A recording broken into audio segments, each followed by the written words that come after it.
I'm loving my life. Who could complain on a day like today? LMH. Good morning, Bitcoiner. Snow is falling, and so is sats per dollar. I have not looked at any price or markets this morning. I only checked to see if the network was running, and it looks good to me. We'll talk about that in a second. We'll acknowledge it in a second. Only the highly vanguarded would attempt to stop Bitcoiner's main player, Kenergy. I like the Kenergy.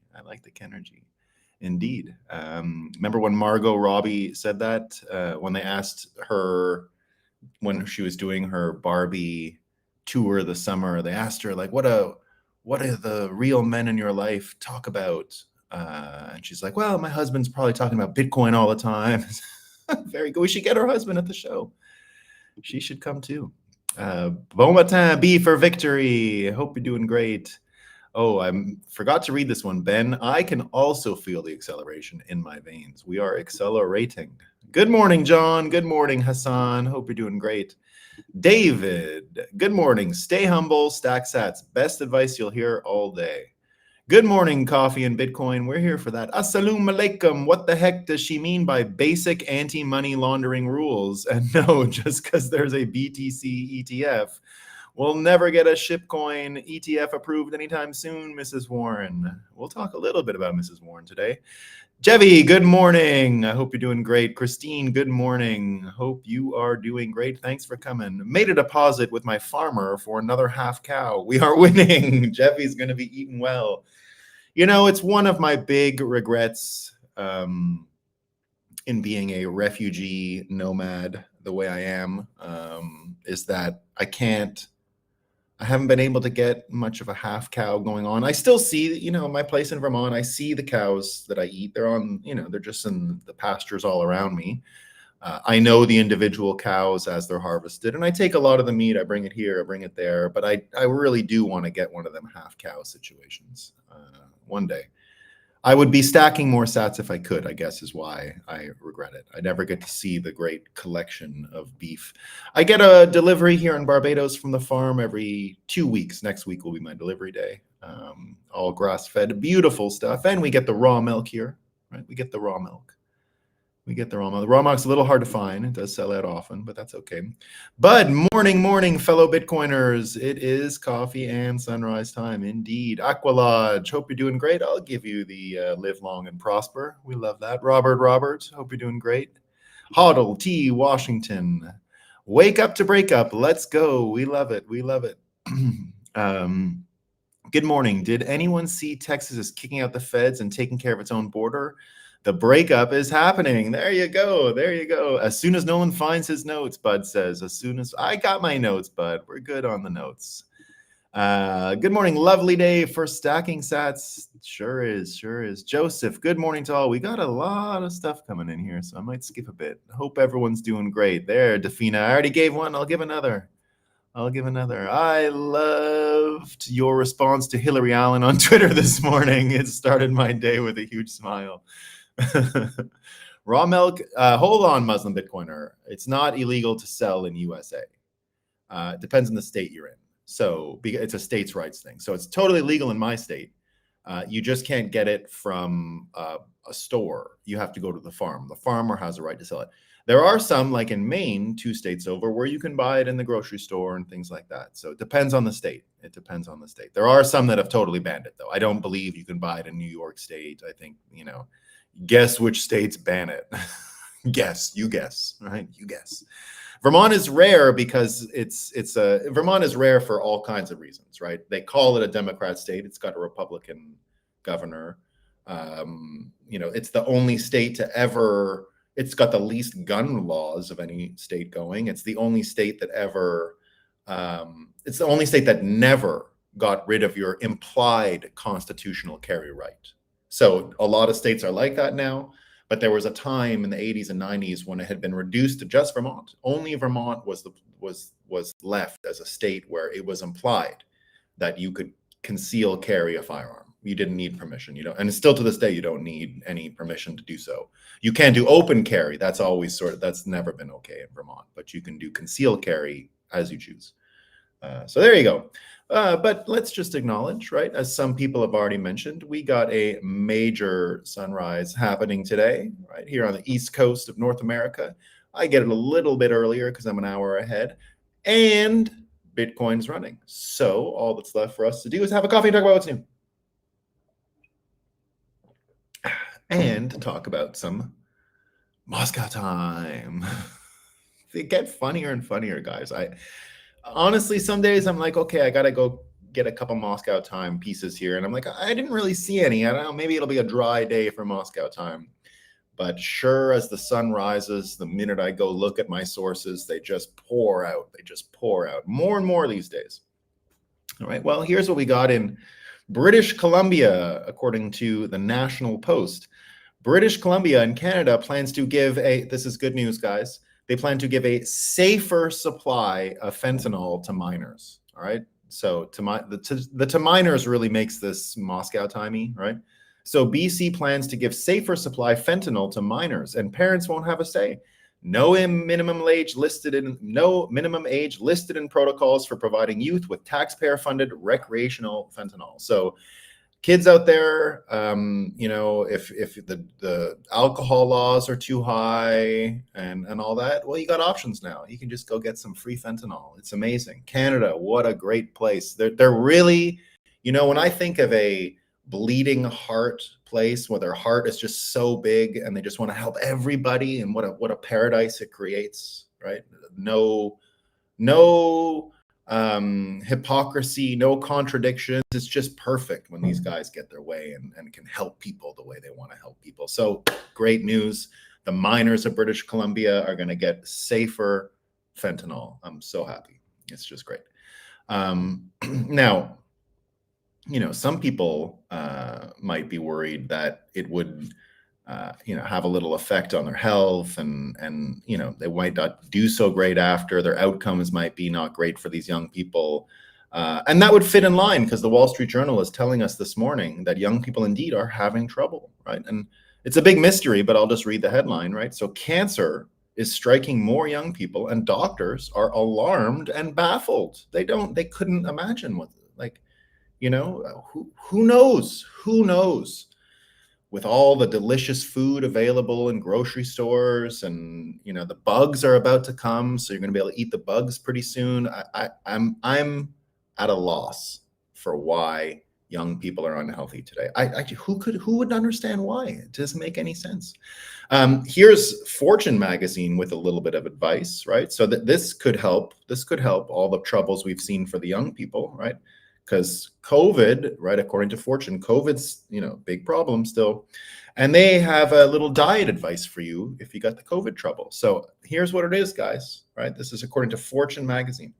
A diet rich in vegetables, legumes, and nuts, right? You eat a lot of nuts, and low in dairy and meat, okay? So you got to eat vegetables, legumes, and nuts, and little bit low in dairy and meat.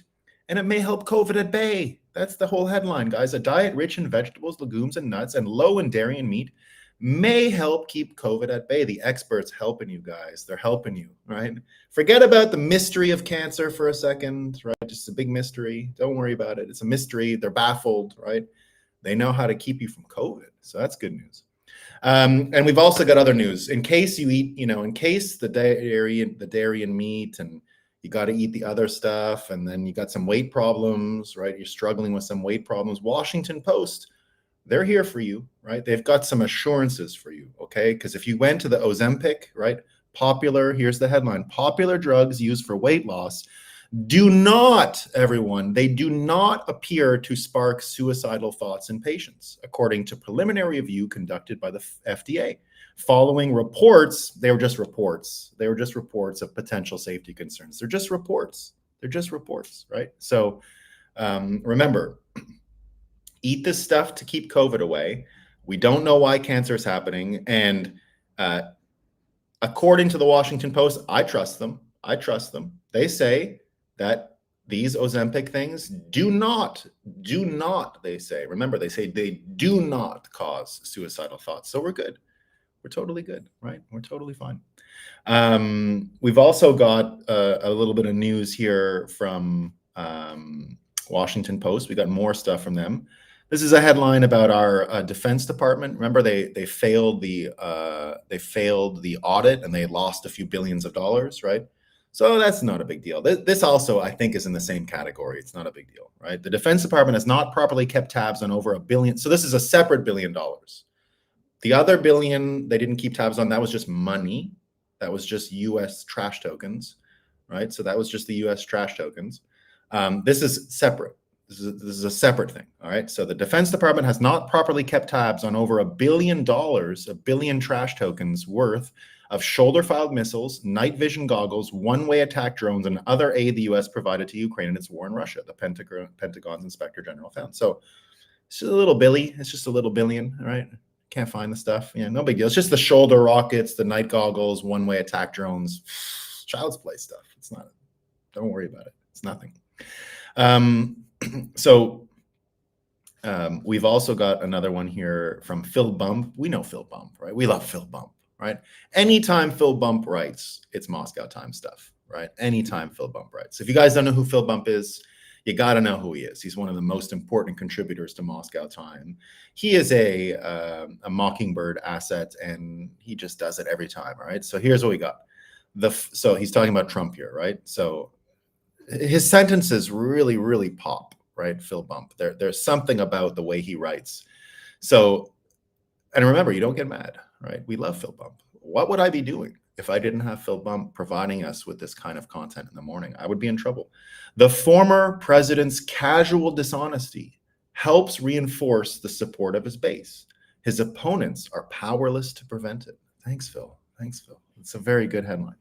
Now, people who are powerless, right, to prevent it.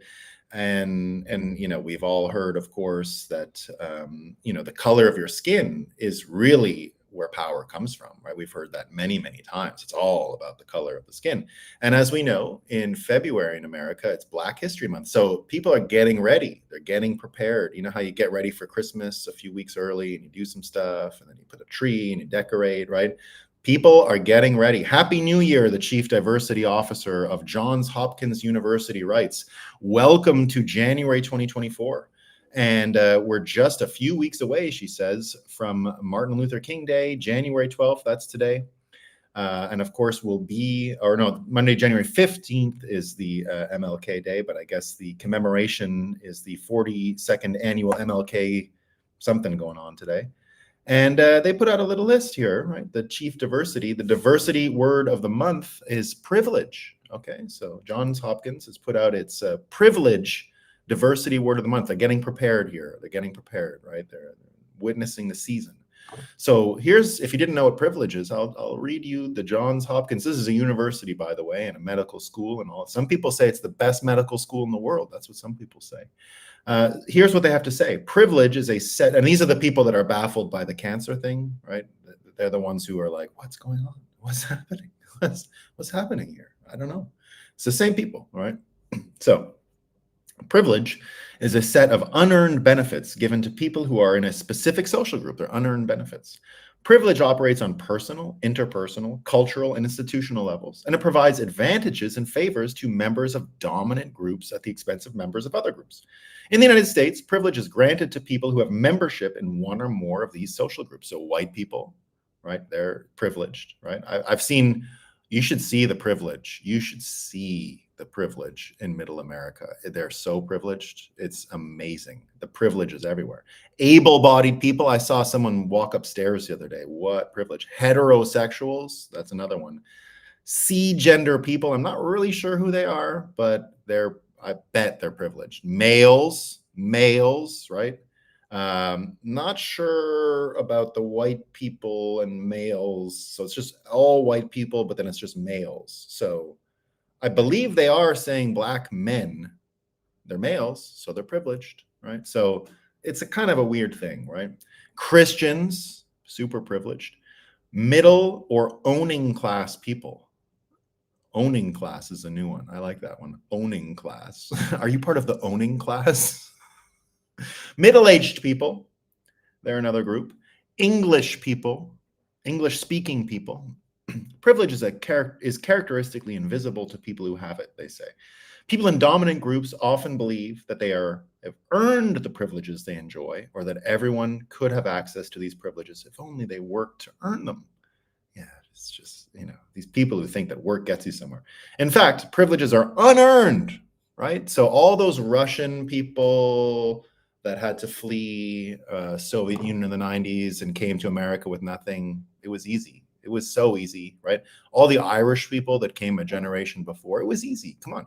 All you had to do was survive the death of your family on the boat, come to America as an orphan, and then work your way into making a good life and getting over all the trauma you experienced. It was so easy.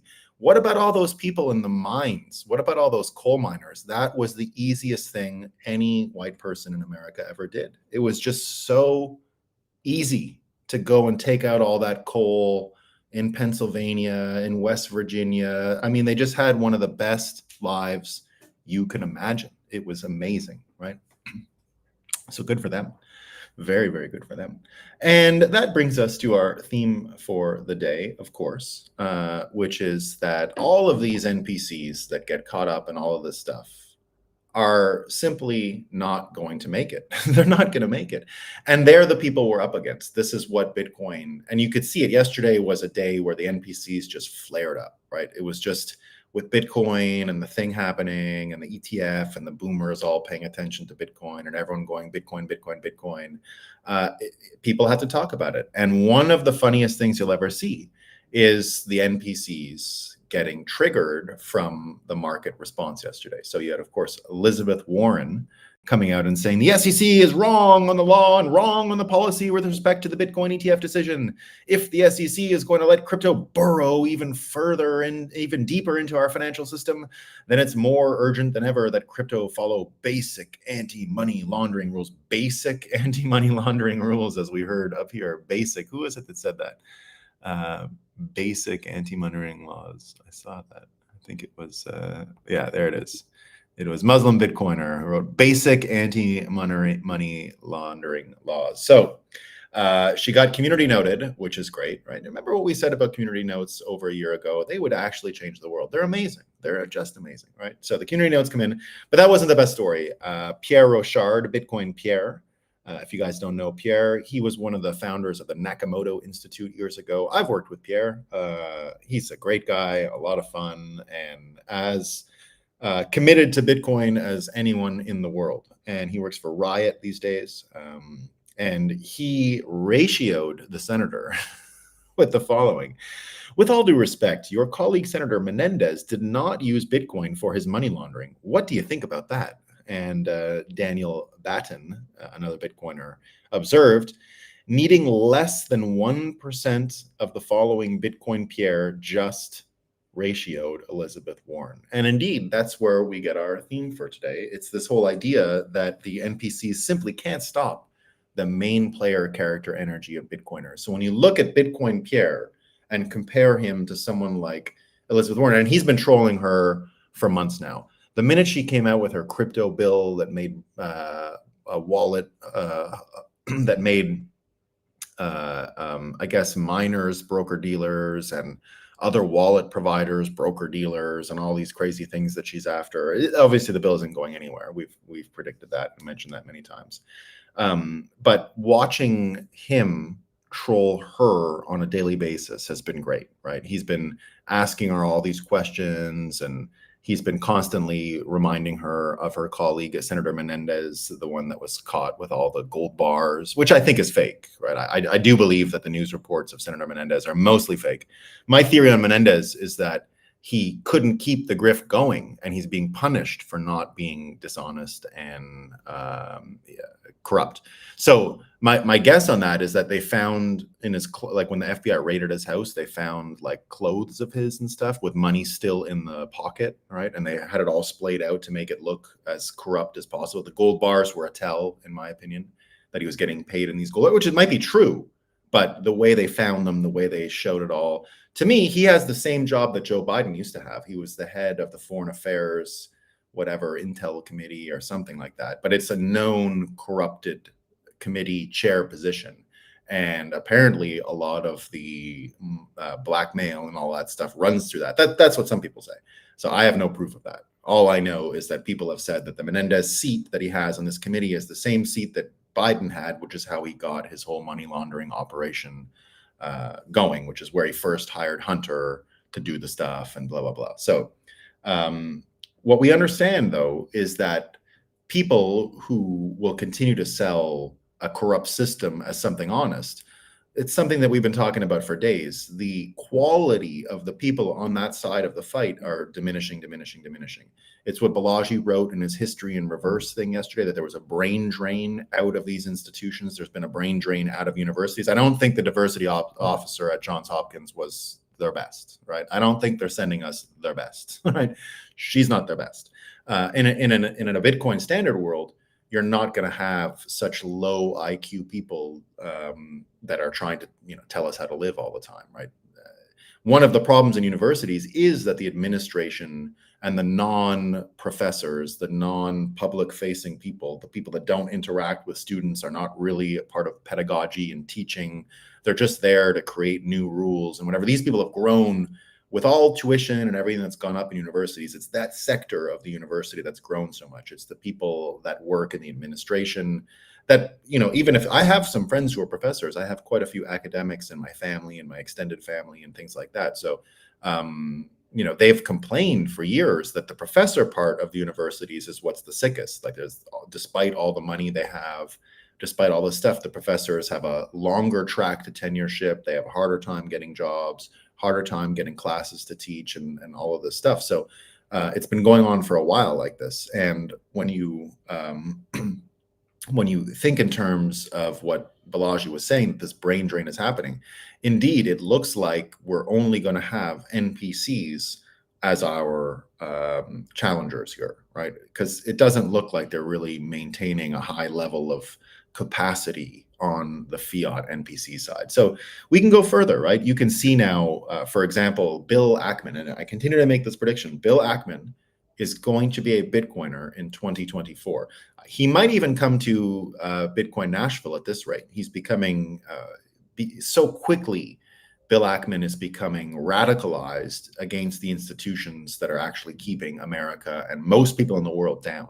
So his new thing, right, he's been going against these universities for a while. So I've been tracking everything that Bill Ackman has been saying about Harvard, about UPenn, about MIT, about his new AI software that is going to go in and find all of these terrible citations and plagiarism. And it's a wrecking ball coming from university from Bill Ackman. I mean, I've said it a million times here on this morning gathering that we do. I've been talking a lot about Bill Ackman because he was always one of the anti-Trump people that got my attention as being capable. There are not a lot of capable ones, but he was capable. And I found him annoying, frankly. And I've said it from the start that when he started this fight against Harvard, now that I sort of enjoy who he's attacking, I've realized that the last person I want every day waking up and being mad at me and coming after me with all of his energy is Bill Ackman. I mean, you're dealing with a whole different creature here. And watching him do this stuff, watching him, because when you get one of these billionaire guys, he's got an army of people that are trying to make money and will do anything to make him happy and give him what he wants. And he looks like a person who knows exactly what he wants and knows how to get it. And he's got capable people, not NPCs around him, capable people that are willing and able to help him realize whatever thing he's putting out into the universe. So now it's not just the universities. He's going after the fake news directly. He's still pissed about the Business Insider article against his wife. And he's been exposing what Business Insider is. So I didn't know a lot of these things about Business Insider. So first of all, it's foreign. I didn't know that. I didn't know that Business Insider was owned by a couple of Germans. And so it looks like, and then did you know that Business Insider was also owned, the same owners of Politico? So two deep state Mockingbird assets, according to Mike Benz, right? Mike Benz, who I don't have any proof of any relationship that Business Insider or Politico actually have.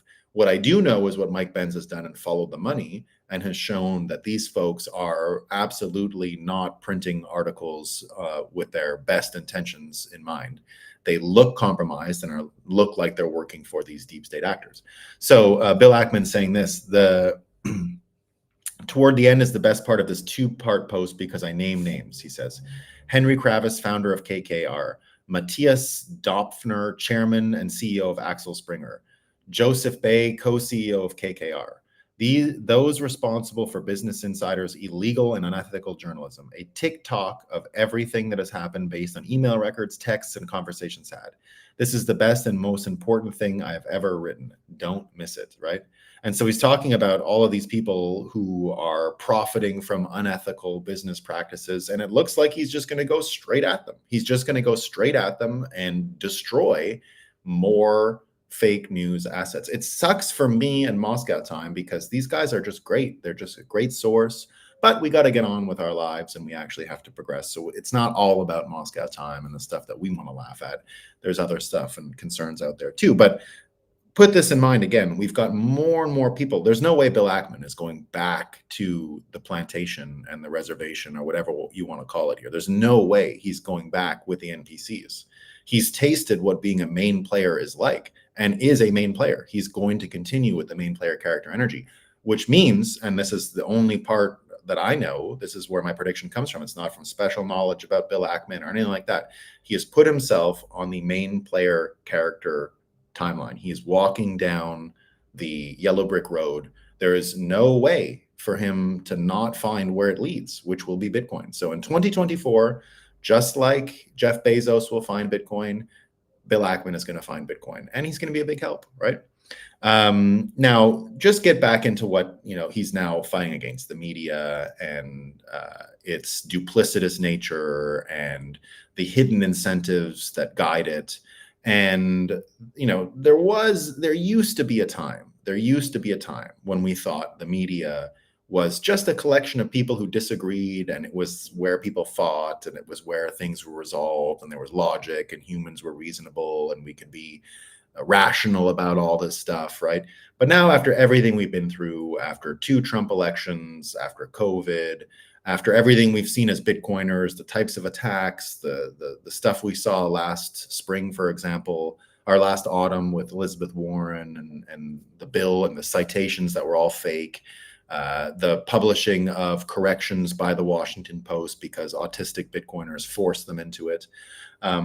Here's one of the best things you can do, and this is what Vivek has been doing. If you remember, I mentioned it yesterday when he turned the tables on the media and said you were wrong about Trump-Russia collusion, you were wrong about the origin of the virus, you were wrong about Hunter's laptop.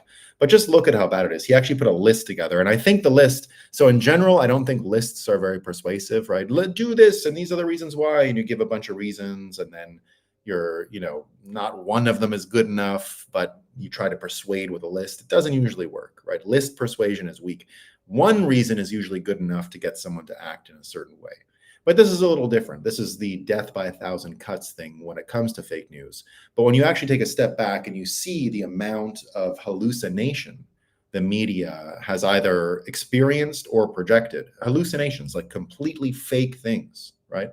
And that they've never really even accounted for it. They're still out there trying to get their audience to hallucinate, or either they're hallucinating themselves and sharing their hallucinations. But look how bad it is. Vivek actually put a list together. And I think this is one of the ways, in my book, and Bitcoiner's Guide to NPC Management, it's one of the things I get into about not arguing with these people and pitying them, right? The credentialist thing. So I would put that, the academic this morning who's saying, I'm really upset about Bitcoin being passed. I was mentioning it at the top of the comments when someone said to me, I was laughing at what you said. There was this academic, I'm so sad. I'm disappointed that Bitcoin and the ETF and the regulators and all this stuff. And she was going on and on about it, right? As if, and she's of course a university professor, right? So I told her, if you professor harder and maybe you write another book, maybe you whine a little more, maybe you'll get them, and just try a little harder. You're so close to convincing us, right? Just whine a little more. And of course, that's one of the things that I actually mention in the book, that when you're dealing with these credentialists, don't argue them with facts, don't say you're wrong, right? You've got to sort of empathize and sympathize. Now, I was being a jerk, I was being a troll, but if this was a real person that I knew, right? One of the things you can do before you mock them, right? Mocking is how you deal with them if they're really annoying, right? You turn the lever up, mocking. But one of the things is to pity them, right? I call it pity the fool. It's a pity the fool technique, or pity the credentialist. One of the things credentialists are never prepared for is someone to have pity on the knowledge they have, pity for what they've spent their time doing. And you can actually now do that with the list of hallucinations that the media has perpetrated, because you can say to them, look, all these things you were concerned about, they were all fake, and you had no reason to be concerned ever. Like, I'm sorry for what's been done to you. I'm sorry that you fell for these things. It must be hard. It must be really hard to go around the world believing this stuff. And here's the list. Vivek puts the list out, right? And it's incredible. You don't even realize it until you see it. And I think he's probably missing some. It's probably worse than this, right? So imagine, here's the list. Here's the list of things NPCs have hallucinated and have been tricked on. And if you see the list, I do believe this list will actually start to become persuasive to get people out of this hallucinatory system, right? So here's what it is. Russia collusion, the Hunter Biden laptop story, Charlottesville, totally fake. Bubba Wallace, fake. Juicy Smollett, fake. Covington Catholic kids, fake. Gretchen Whitmer kidnapping plot, fake. COVID lab leak was a conspiracy theory, fake. Steele dossier, I'd say that's Russia collusion, the same thing. Don't say gay bill. Don't say gay was in the bill. Of course, in Florida, there was nothing in there that said don't say gay, ever, right? Ever. Migrant kids in cages, fake. Or at least real, but it was still a button that was pushed because it's still happening today. And apparently it's all solved. Like, it's all solved. We don't have kids in cages anymore. It's all solved, right? Of course not. So it makes it fake in that it's unevenly hallucinated, right? The hallucination of it is placed in such a way that makes it extra bad, even though it's probably worse. There's probably more kids in cages today than ever, but you don't hear about it, right? Georgia election integrity was the new Jim Crow law. Duke lacrosse kids. I think that was Duke lacrosse kids. I don't remember that one.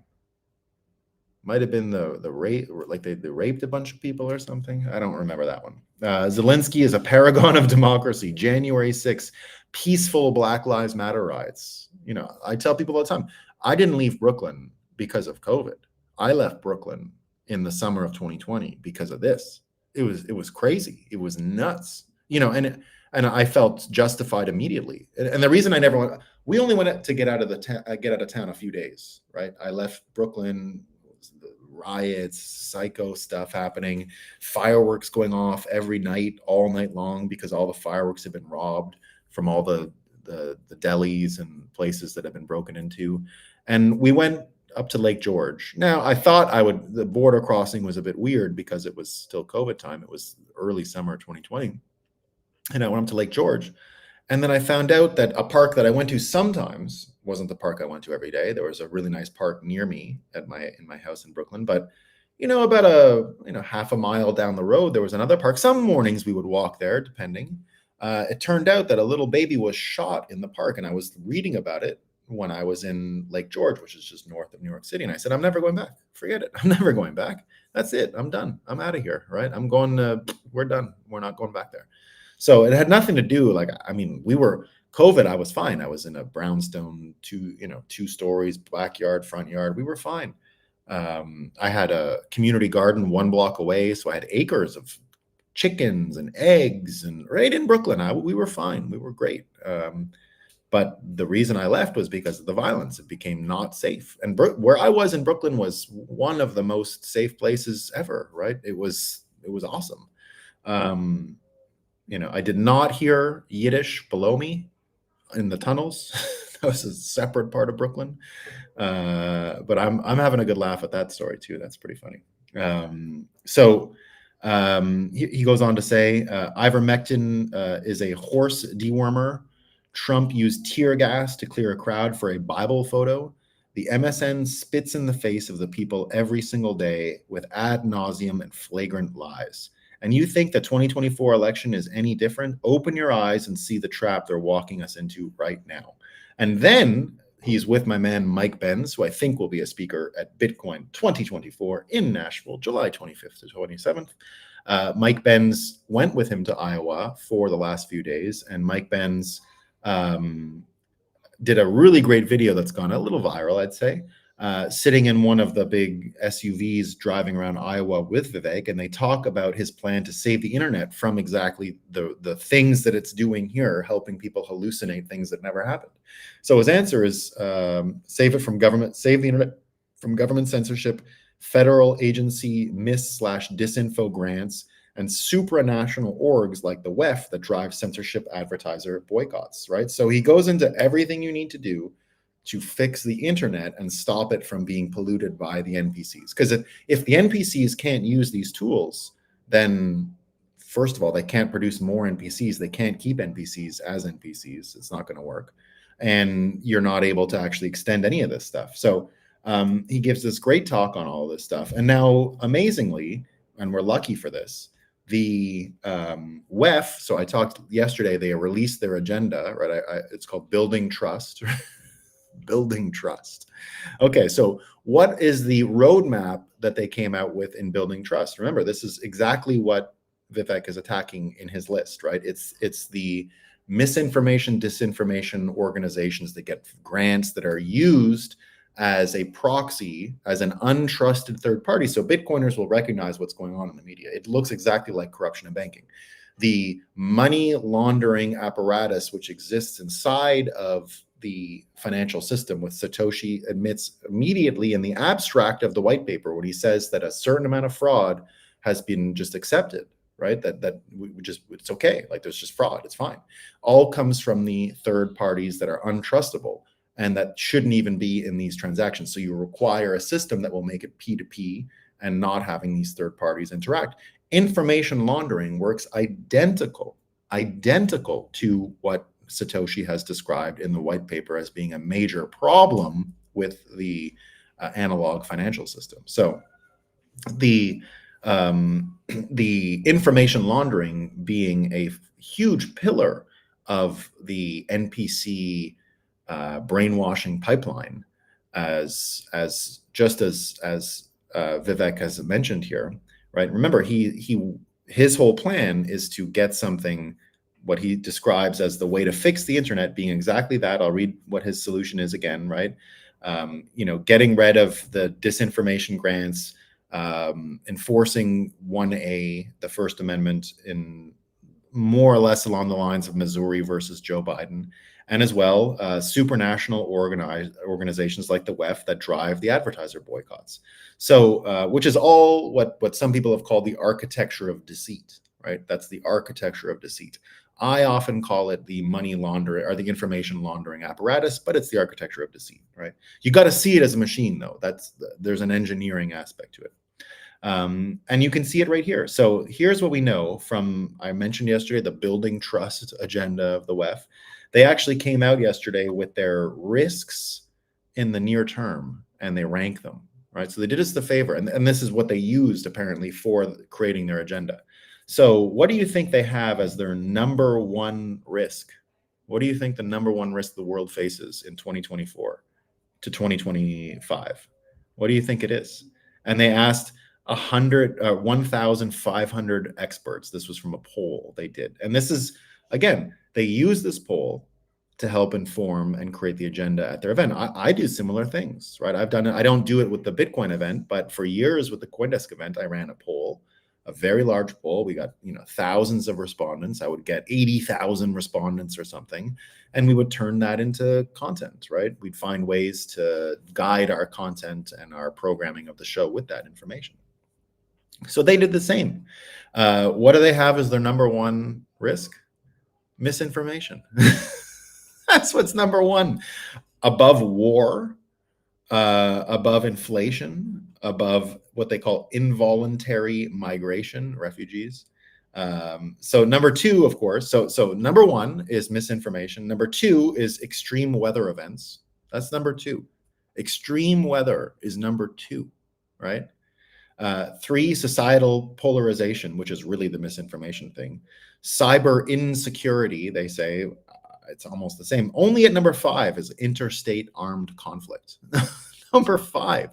War is number five, according to WEF. Number one is exactly what Vivek is talking about, right? That's what they think is the worst thing to come. For them, indeed, it is. It actually is. It is existential to them that this is becoming the major thing.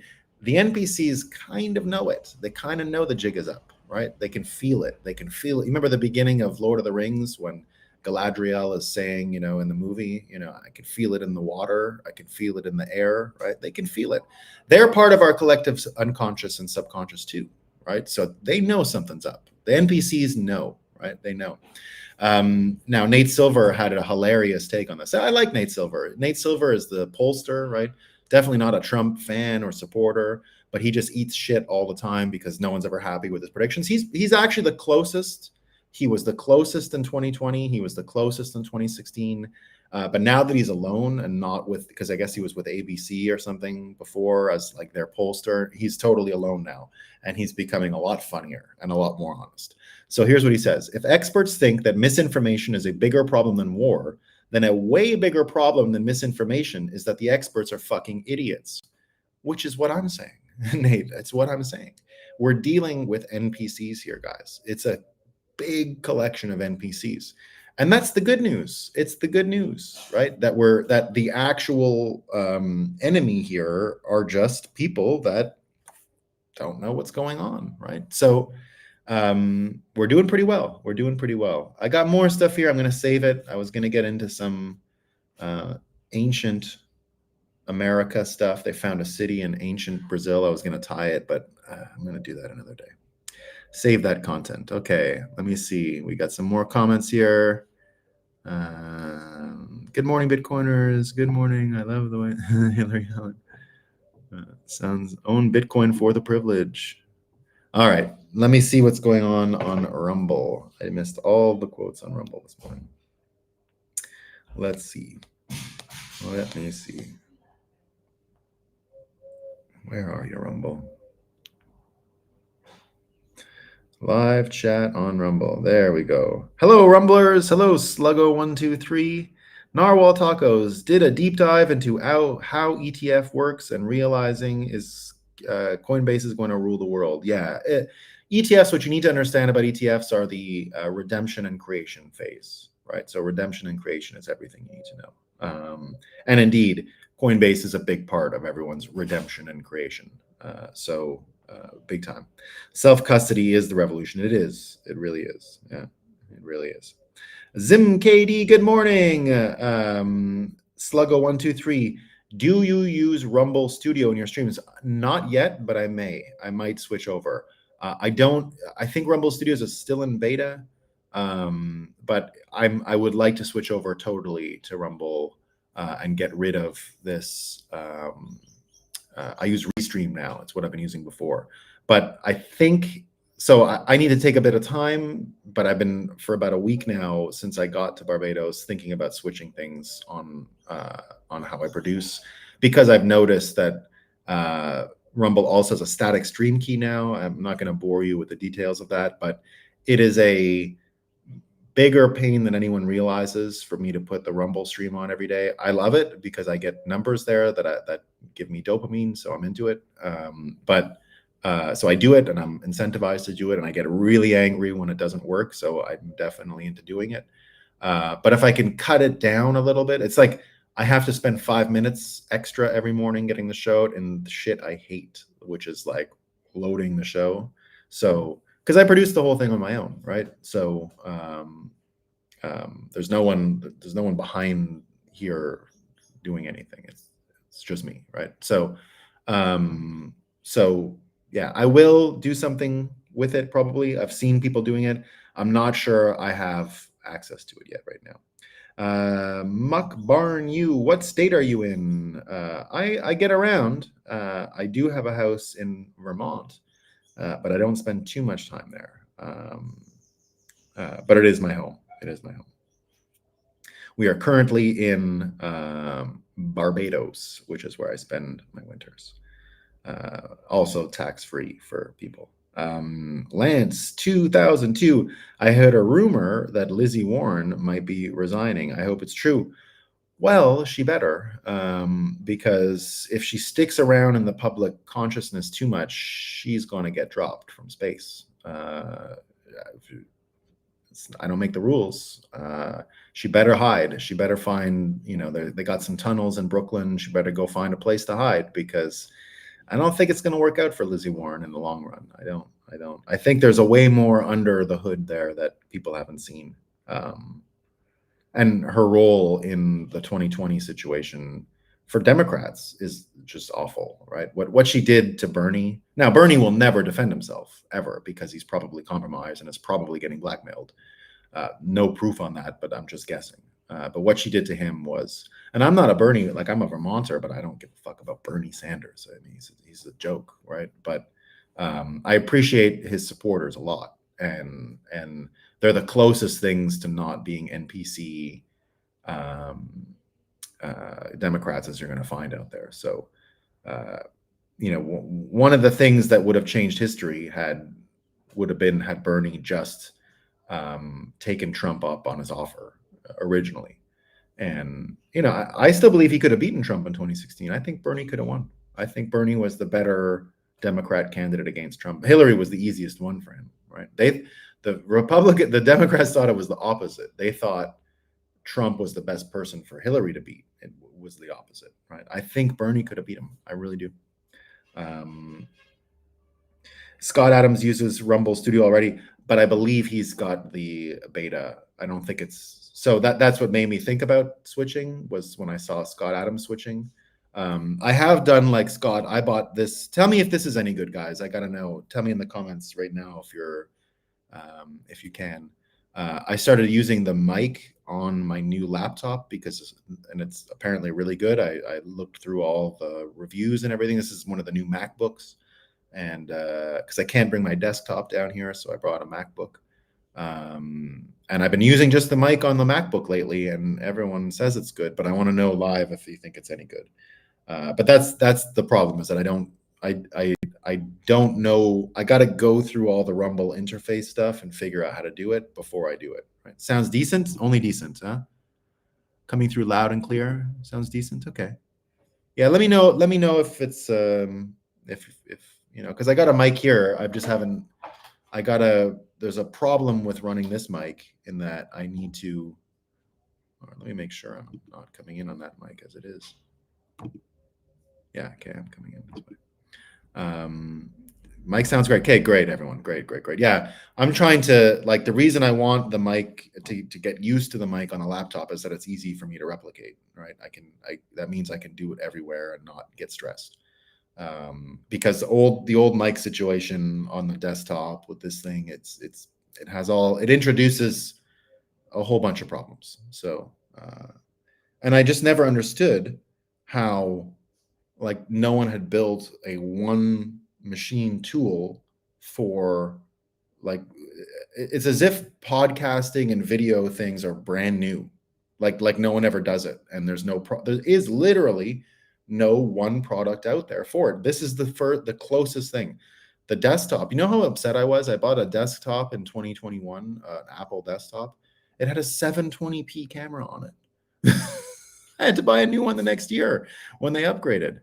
It was crazy. So, yeah, you never know when Russian. Yeah, you remember when the Russian stuff came in through the mic? Yeah, that's it. That was another one of those weird problems that just happens.